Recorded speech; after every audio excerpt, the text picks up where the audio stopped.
Boa noite a todos. É com muita alegria no coração que eu estou aqui novamente. O meu nome é Shirley. Eu sou voluntária aqui na terça-feira, no grupo que atende criança. É o único grupo vespertino, todos os demais grupos são noturnos, na casa. E o nosso grupo é voltado para as crianças. A gente trabalha na terça-feira. Então, quem quiser conhecer o nosso trabalho, né, Márcia? Estamos aqui toda terça com muito amor, com muito carinho, defendendo aquela teoria de que toda dor importa.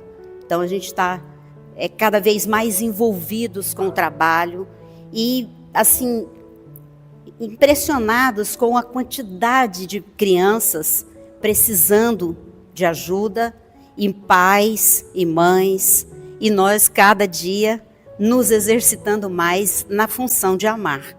Então vocês estão todos convidados para conhecer o nosso trabalho na terça-feira, a partir das 15 horas, né? Nós um pouquinho antes, né? Márcia, 14 horas nós já estamos aqui, mas a partir das 15 nós já estamos atendendo ao público e só terminamos quando atende a última pessoa, viu? Então, começando novamente, eu quero lembrar a todos que nós estamos arrecadando, nós, Ramatiz, viu? A casa. Nós estamos arrecadando brinquedos até o dia 10 de outubro, brinquedos novos, usados em bom estado. Quem tiver e quiser doar, é só trazer para a gente aqui. Aqui tem o nosso baú ali na livraria, é só entrar e colocar dentro do baú, ou entregar para alguém que está aqui na recepção. Então, a nossa campanha mais próxima é essa da doação do brinquedo para a gente acudir as crianças, né? E os outros projetos vocês já conhecem, estão vendo ali, ó, a cesta básica. Vocês viram aqui na tela as várias coisas que acontecem aqui, inclusive o Mães de Luz, né? Onde a gente tem o acolhimento às grávidas, às crianças autistas até 12 anos. Então, o projeto da casa caminha, são 30 grupos ao todo. Feito isso, vamos para o que nós viemos fazer aqui hoje, né? Nós viemos hoje falar do capítulo 11, dos itens 4 a 5. No Evangelho segundo o Espiritismo, ele nos abre o coração. Esse capítulo, ele nos chama a amar o irmão. Jesus nos alerta para o amor ao irmão. Então, vamos nos situar. Vamos saber onde é que nós estamos. Nós estamos numa época em que o povo, a humanidade, ainda criança, né? Muito difícil de lidar. As leis mosaicas muito rígidas, em torno de 613 leis. As leis divinas eram 10, que a gente conheceu como os 10 mandamentos. Dessas 613, apenas as 10 são divinas, as demais são civis. Mas por uma estratégia, se é que a gente pode usar essa palavra aqui, Moisés atribui parte das leis civis a Deus. Para quê? Para fazer com que as pessoas temam. É mais fácil dominar pelo temor. Então, as leis que eram regidas por Deus, segundo Moisés, eram quase todas. E as leis que aconteciam regiam tudo. Desde como criar filho, como se alimentar. Para vocês terem uma ideia, naquela época, existia uma lei que obrigava, era lei civil, lavar a mão antes de comer. E os fiscais andavam pelas ruas e as casas ficavam abertas. E os fiscais podiam entrar nas casas a hora que quisesse. E quando eles viam que alguém ia tocar em um alimento sem lavar a mão, aquela pessoa estava infringindo uma lei civil. E ela era obrigada a pagar uma multa. Quem eram os cobradores dessas multas, dessas taxas, desses impostos? os temidos publicanos. Então a população não gostava dos publicanos. Mas por quê? Eles eram trabalhadores do Estado e recebiam os impostos, cobravam. Mas a cada imposto que eles recebiam, uma taxa era deles. Então eles eram muito violentos nas cobranças. Eles invadiam as casas, eles espancavam. Então as pessoas, além de temer, elas odiavam. Então estamos situando o ambiente para falar do nosso tema. Então que lugar é esse, que momento é esse, que povo que vive nesse lugar? Um povo que é dominado pelo temor, um povo que tem que temer um Deus que é Senhor dos exércitos. Esse Deus manda matar, esse Deus manda olho por olho, dente por dente. Então, hoje, bimilenar essa teoria, essa história toda que eu estou contando aqui, é bimilenar. Então, hoje, nós, humanidade, com esse passinho a mais que nós já demos, de compreensão e entendimento, a gente fica imaginando como viveu naquela época. Como as pessoas conseguiam chegar a 25 anos? Como não morria antes? De doença, de problema e de briga. E de desavença. Olha que ambiente sangrento que é esse. E quem vem nesse momento, nesse lugar, é o Mestre Jesus. Olha que tarefa difícil. O que ele vem trazer? Ele vem nesse ambiente, com essas leis, com essa dificuldade, trazer a lei de amor. Sabe o olho por olho, dente por dente? Ele vai dizer não, se bater em uma face, ofereça a outra. Olha que discrepância. Como compreender esse homem? Como aceitar toda essa mansietude? Jesus vem num ambiente hostil, ele vem trazer uma mensagem que é contrária à mensagem que é vivida naquela época, e além do mais, além de tudo isso, Jesus ainda é testado o tempo todo. Quando, no capítulo 11,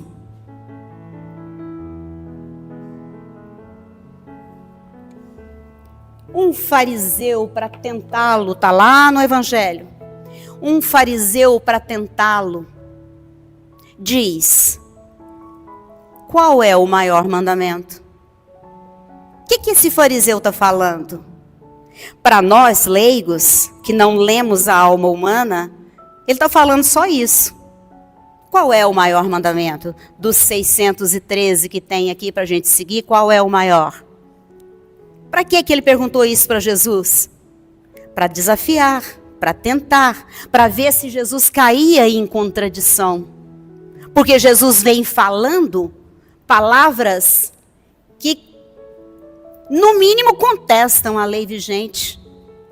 Tinha uma lei no sábado, o sábado era guardado, não podia fazer nada no sábado. Ainda tem religiões hoje que guardam o sábado.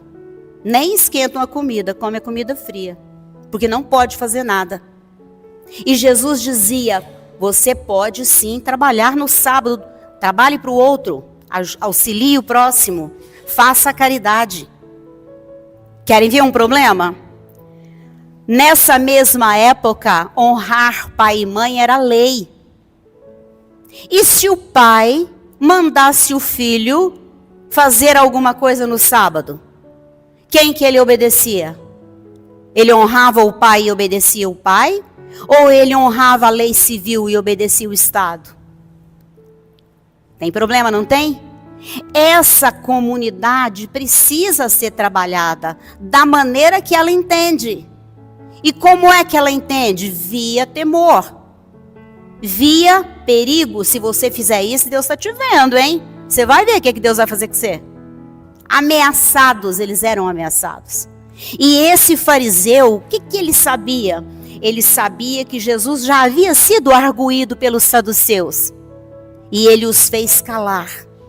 Ou seja, os saduceus já vieram perguntar a Jesus e Jesus respondeu à altura, calou os saduceus.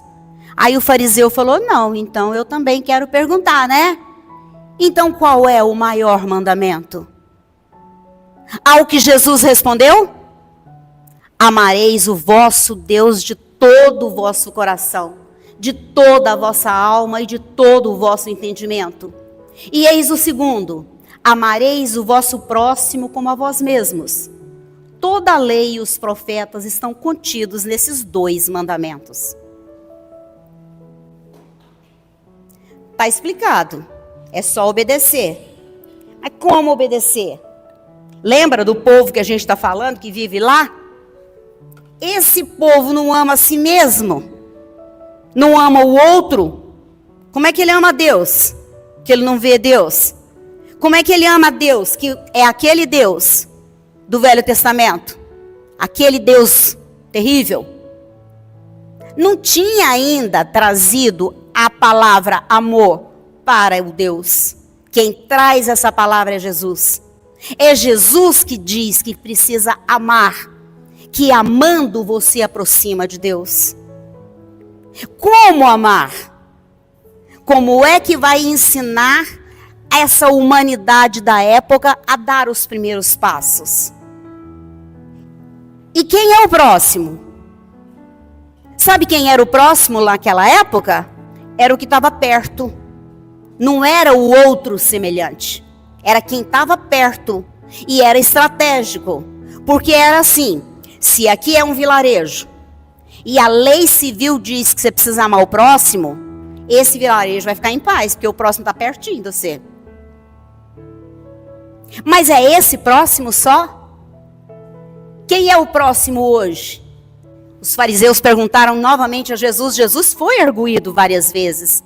Quando o fariseu pergunta a Jesus, quem é o próximo? O que Jesus conta para ele? Jesus fala, o próximo é fulano de tal? Não. Jesus conta para ele uma parábola. Ele conta a parábola. Quem é que sabe a parábola que foi falada? Do samaritano. Então quem é o próximo? É só quem eu conheço? É só quem é meu parente? É só quem eu gosto? É só quem tem as mesmas opiniões que eu? É esse o meu próximo? E Jesus vai além. A gente dá mais uns passinhos no evangelho e o que a gente encontra? A gente encontra, aqui está dizendo, amareis o vosso próximo como a vós mesmos. Lá na frente Jesus fala o quê? Amar o inimigo. Agora não é nem o próximo mais, já é o inimigo. Quem é de nós aqui nessa sala que dá conta de amar um estuprador? Quem é que tem coragem de dizer que ama um estuprador? Nós não sabemos amar ainda. Nós ainda rotulamos o outro. Nós ainda queremos que o outro seja do jeito que a gente quer. Eu vi uma pesquisa esses dias, impressionante.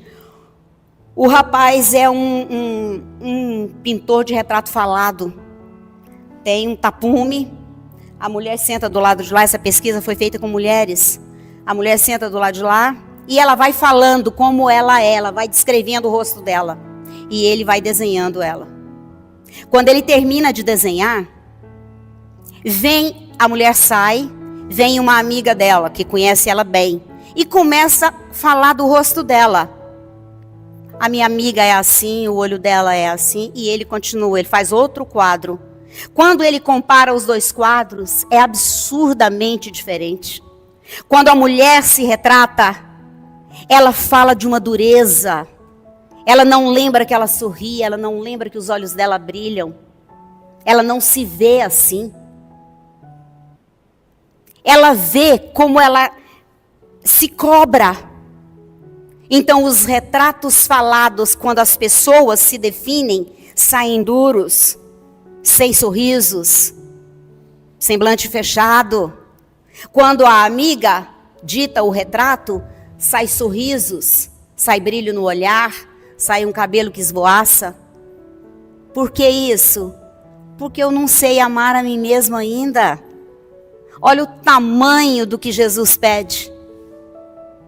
Ele quer que ama a Deus, que eu não conheço, nunca vi, não sei quem é. Ainda é um Deus pessoal que eu faço negócio com Ele. É uma troca, eu ando de joelho em volta do quarteirão em troca de não sei o que, eu faço isso em troca daquilo. Isso é comércio. Eu não conheço Deus. E a parte pior é que quando a minha vida está bem, eu nem lembro que Ele existe. Nem me passa pela cabeça que existe um Deus. Deixa a coisa apertar para o meu lado. Deixa aparecer a doença, deixa aparecer o desgosto, deixa aparecer as decepções, deixa aparecer as dificuldades. Lembrei! Sabe aquele Deus que eu esqueci dele, guardado naquela caixa fechada não sei aonde? Vou lá buscá-lo. E quando eu vou buscá-lo, eu brigo com ele. Por que o Senhor deixa acontecer isso comigo? Isso não é amor? Nunca foi amor. Nós temos um Deus pessoal que trabalha para a gente. Eu quero isso e quero agora. Além dele trabalhar para mim, eu ainda falo que hora que eu quero o benefício. Isso não é amor. Não é. Quando é que eu, humanidade, vou entender que Deus está em tudo? Quando é que eu, ser humano, vou admirar esses trilhões de células que tem no meu organismo e entender que no núcleo de cada uma, lá onde eu ainda não conheço, tem um Deus? Meu Deus está lá. Por que eu não faço maldade? Não devo fazer maldade com o outro? Porque eu vou machucar o Deus que está lá. Quando é que nós vamos entender isso? Aqui é um início. Mas isso tem 2000 anos. E de lá para cá, quanto nós evoluímos? Eu vou à igreja, eu canto louvores, eu louvo a Deus. É assim que você ama? Meia hora, 1 hora, e depois você vai para a sua vida material? E o louvor fica onde? Ele não é cotidiano? Ele não é constante? Sabe, esse amar é 86.400 segundos por dia. É o tempo todo. Não é amar só enquanto a gente está falando ou ouvindo. É amar o tempo todo. Não é amar só quando está tudo certo. Quando você faz o que eu quero. Quando você é bonito do jeito que eu quero. Não, é o tempo todo. Todos os segundos da vida. E nós não damos conta ainda. Estamos caminhando. Chegaremos lá um dia, se Deus quiser. Porque nós saímos das trevas para ir para a luz. A gente sai de ignorante, de sem conhecimento, começa a fazer as coisas indevidas, começa a passar pelas dificuldades normais do ressarcimento de dívidas passadas. Mas vamos para onde? Vamos para a luz, vamos ser anjos. É esse o nosso caminho. Mas até lá, nós vamos brigar uns com os outros. Será quantos anos? Perguntem para a inteligência artificial. Agora ela sabe tudo. Pergunta para ela. Qual é o maior tempo que a humanidade ficou sem guerrear? Vocês vão cair duros para trás. Em que momento nesse planeta não tem alguém ferindo alguém? E a lei é de amor. A proposta é amar. Se amássemos, se fizéssemos isso, ajudaríamos a transição planetária mais facilmente. Mas não. Eu estou muito preocupado com o outro, mas eu quero corrigi-lo. Eu estou preocupada, mas não é com a minha correção. Não é com o meu aprimoramento. Eu estou preocupada com o outro. Eu estou sempre vendo o erro do outro. Eu estou sempre achando que ele está errado. E eu? Quando é que eu visto essa carapuça? Quando é que eu compreendo que eu fui desnecessária, que eu falei mais alto do que devia, que eu ultrapassei o limite, eu fui além, eu te ofendi, eu te magoei. É grande, é imenso. Esse projeto de Jesus para com a gente é muito grande. Olha como é que funciona. O materialista, ele quer usar o máximo o tempo todo, porque vai viver só isso aqui, vai morrer, vai perder tudo. Enquanto eu estou novo, eu vou aproveitar. Enquanto eu estou vivo, ele extrai. O espírito evoluído protege o planeta. Perguntaram para o Chico uma vez se essa história de ecologia, de preservação, chegava no plano espiritual. Ele respondeu simplesmente: os espíritos evoluídos preocupam sim com a preservação do planeta. Então esse abuso que eu faço do mundo, ele passa por tudo. Ele passa por momentos de pensamentos ruins. Ou nenhum de nós aqui nessa sala sabe que um pensamento ruim atinge alguém lá no Japão? Já ouviram falar de uma coisa chamada efeito borboleta? Somos um. Somos interligados. O que um faz afeta o outro. E a gente sabe fazer o bem. Por que a gente não faz só o bem? Por que a gente tem tanto ego, tanta vaidade? Por que a gente quer ser melhor que o outro? Por que a gente quer ser reconhecido, quer ser elogiado, quer ser paparicado? Por quê? O asceta nega o mundo. O asceta é aquele que o mundo não interessa, ele é pura, ele ainda não compreendeu, ele está dando um passo. Ele vai ali meditar e fica ali naquele outro planeta dele, naquele outro momento dele, e esquece que ele vive aqui, e que aqui nós temos um compromisso com o outro. Nós não estamos sós. Então, nem abusar do mundo e nem recusar o mundo. Eu não diria nem o espiritualista. Eu diria o espiritualizando quem está começando, quem está aprendendo, quem está começando. Quem é que utiliza o mundo beneficamente? Quem está evoluindo.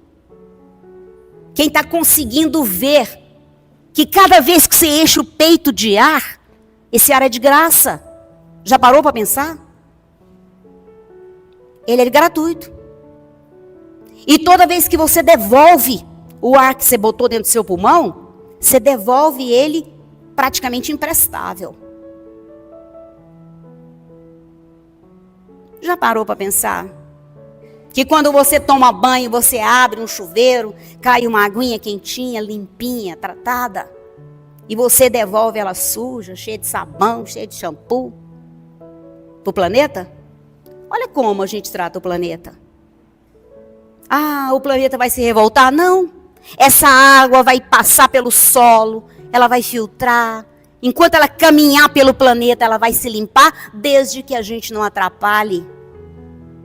Porque nós temos uma capacidade de fazer coisa errada. A gente capricha quando faz errado. A gente sabe fazer errado. E quando a gente faz errado, a gente faz bem errado. Nós ainda não entendemos como é usar o mundo. Falta ainda essa clareza para nós. Alguns dizem assim: eu não sei se mundo depois da morte tem mais nada, como eu não tenho certeza disso, aliás, eu nem acredito, eu não me preocupo com nada. Eu conheço uma pessoa que fala assim: eu não vou fazer nada nessa encarnação, nem de bom e nem de ruim. Porque aí eu morro e volto do jeito que eu vim, desse jeito tá bom. Matematicamente ela está raciocinando, não está? Ela está raciocinando, vamos dar a ela o direito de raciocinar. Mas ela não parou para pensar que a gente é responsável pelo mal que faz e pelo bem que deixa de fazer. Houve a oportunidade de fazer o bem e eu não fiz. Será cobrado. Porque nada é por acaso. Nesse instante agora, deve ter alguém orando, pedindo uma coisa que tem na sua casa. Você nem sabe que tem, já esqueceu. Deve ter alguém implorando por uma coisa que você tem. Deve ter alguém chorando com o espírito ajoelhado, implorando ajuda. Quem é que ajuda? Quando ele implora, quem é que ajuda ele? É outro ser humano. Deus age através das criaturas. Quando te der uma vontade de acudir alguém, vá lá acudir. Quando alguém passar e te pedir alguma coisa, se você não tiver como ajudar, por favor, não fale mal dela, nem em pensamento. Ah, não vou ajudar não, se eu der um dinheiro ele vai beber. Se você der o dinheiro não é seu mais, é dele. Ele pode fazer o que ele quiser. Vamos respeitar o outro na realidade que ele vive. Eu ouvi uma coisa que me abalou. Eu não estava preparada para ouvir. Um senhor bastante idoso no semáforo pedindo. Aí a pessoa falou assim, eu vou dar um dinheiro. Eu falei, por quê? Ele falou, porque eu não sei como é que vai ser o fim da minha vida. Eu não sei se eu vou estar num semáforo pedindo. Eu não esperava. Porque a gente tem certeza, né? Que vai ficar tudo bem. Só que a gente não sabe os débitos que a gente vai ressarcir, as dificuldades que a gente vai passar. Por isso, amar a Deus é amando o outro. A gente não sabe amar Deus, ame o próximo. Faça pelo próximo tudo que você puder fazer. É assim que você ama a Deus. Ama a Deus admirando a natureza. Ama a Deus fazendo oração pela humanidade. Ore por alguém que nesse momento está implorando. Você não sabe nem quem é, nem aonde está. Energia não precisa de endereço. Ah, eu vou orar para você. Escreve aí no papel onde você mora. Não precisa. Se você for deitar para dormir, faça uma avaliação. O que foi que eu fiz de bom hoje? O que foi de bom que eu deixei de fazer hoje? Agora vem a parte que dói. O que foi de mal que eu fiz hoje? Morra de vergonha de você mesmo. Tome uma decisão de amanhã ser melhor. É assim. Evolução é lenta e gradual. Tá, ninguém evolui assim. Imagine Jesus, essa potência, diminuir para caber num corpo humano para vir aqui ensinar e a gente não aprende? Que agonia que esse espírito passava dentro de um corpo? Que prisão é essa? Eu estou lendo um autor americano magnífico. Ele está me falando de encarnar, desencarnar, encarnar, desencarnar. A maneira dele falar é soberba. Ele narrar quando é que um espírito vem encarnar aqui. É difícil para nós voltarmos depois de passar pelo plano espiritual. Voltar para essa gaiola que é difícil. Isso aqui é prisão. Isso aqui é um pesado fardo de matéria. Espírito vai aonde quer. A gente tem que levar o corpo. E olha que a gente não vem faltando pedaço. E quando vem faltando? Que a gente tem que se arrastar.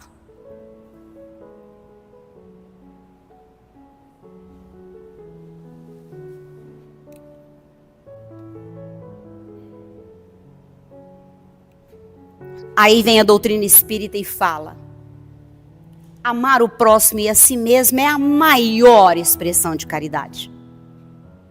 Quem está falando isso aí é Allan Kardec, não tem palavra minha aqui não. Copiei tudo do Evangelho. Sabe por quê? Porque ser caridoso implica em mais do que dar esmola. Caridade é muito mais do que dar uma cesta básica, do que dar um pão, do que dar um dinheiro para comprar um remédio. É muito mais.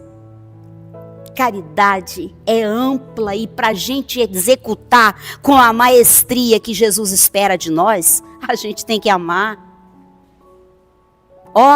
Acionar aquele plug da benevolência. Sabe, apertar aquela tecla da beneficência, da doação. Isso é para fazer caridade. Ah, mas eu não sei fazer caridade com todo esse... Eu só sei de um jeito. E o meu jeito é simples. Ah, então não vou fazer mais. Faz, você está começando. E a gente só faz quando começa. Tem um ditado que diz que coçar e progredir é só começar.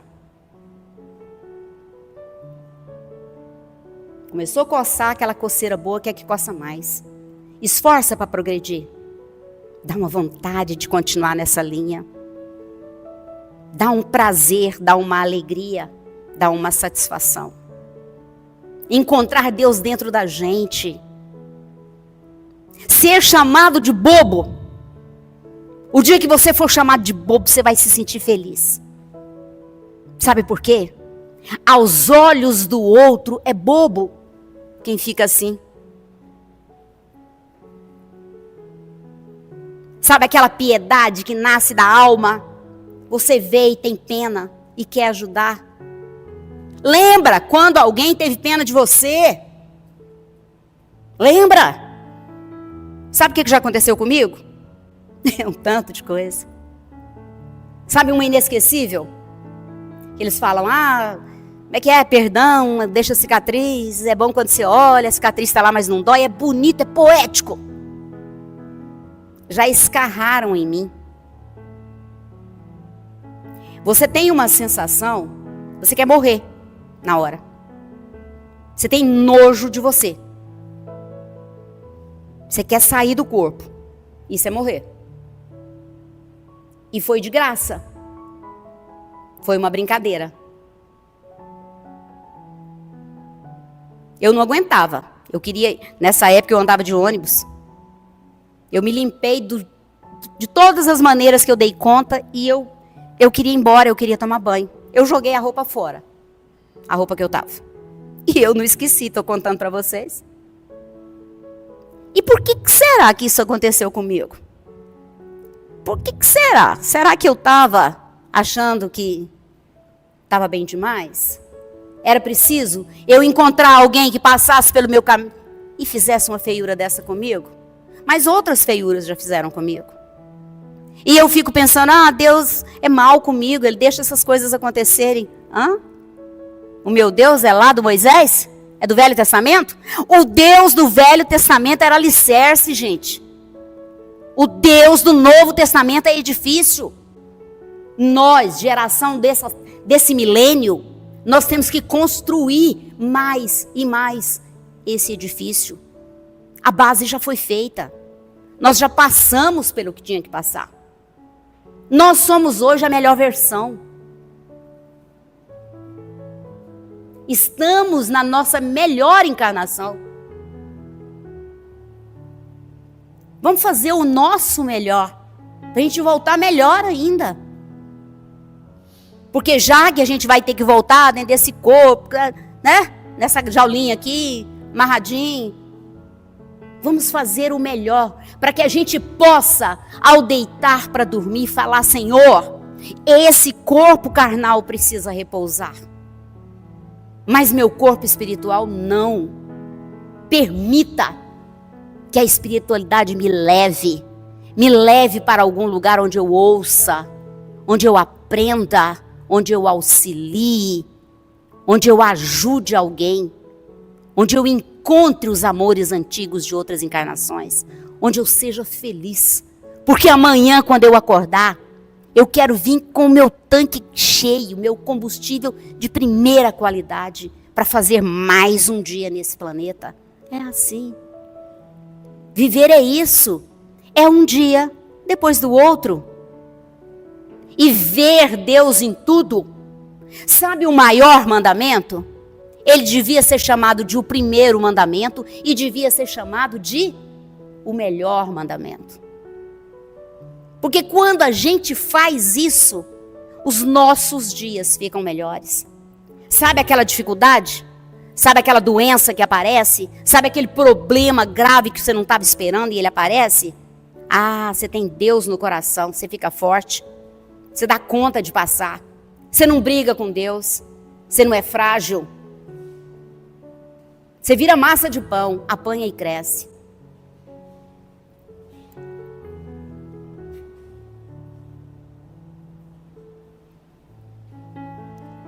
O próximo item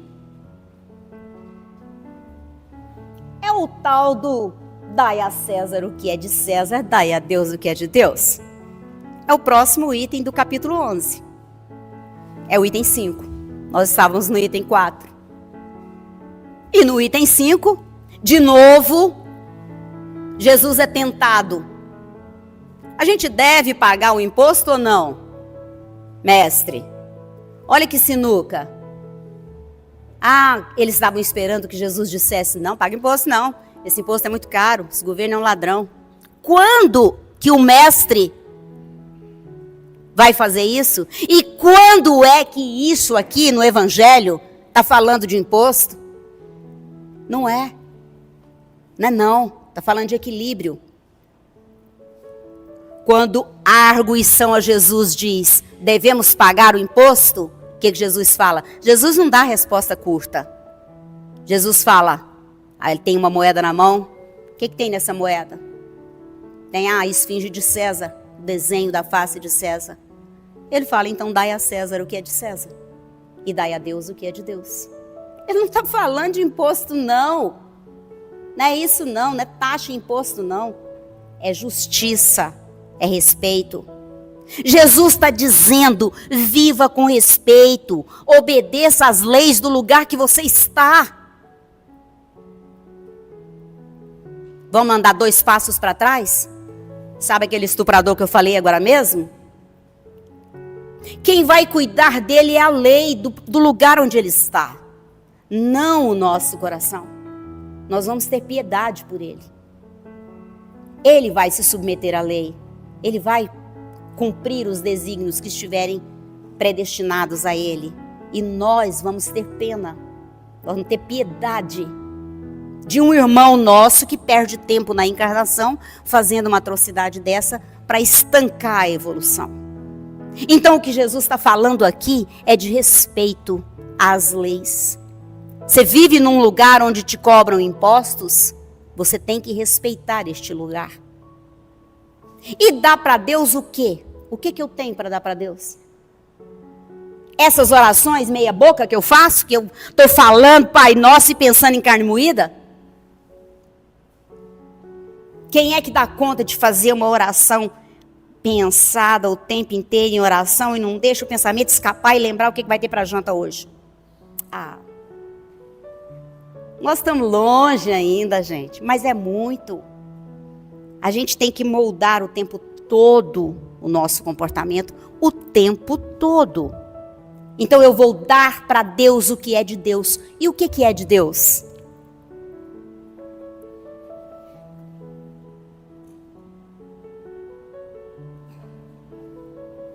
É isso aí. Isso é grande. Só existe Deus. Não tem mais nada. Não existe mais nada. Porque se tirarmos Deus, não fica nada. Todo o restante são eflúvios. O que eu sou? O que essa cadeira é? O que o meu pensamento é? O que as minhas ações são? Tudo é Deus. Tudo é Deus. Quando Emmanuel fala que aquilo lá do grão da mostarda é fé, você tem que debruçar nos livros de novo. Fé? No grão da mostarda? E aí a gente não entende e traduz assim: se tiveres fé do tamanho, meu Deus, régua que mede grão de mostarda não mede fé. São réguas diferentes. Não é do tamanho, é da intensidade. O grão de mostarda, a semente de mostarda sabe, sente que ela vai entrar dentro de uma cova, vai ficar escuro, vai ficar esperando o tempo da natureza, mas ela vai nascer. Ela vai brotar, ela vai romper o chão, ela vai cumprir o seu papel. Se o grão da mostarda sabe isso, por que eu, humano, não sei? Dá vontade de ficar estudando eternamente, não dá? Dá vontade de estudar, estudar, estudar cada vez mais. Só que o meu tempo só vai até agora. Quero agradecer a vocês pela oportunidade que me deram. Dizer para vocês que eu queria ficar mais tempo falando, mostrando para vocês o quanto eu amo falar de amor, o quanto é saboroso para minha alma estar aqui.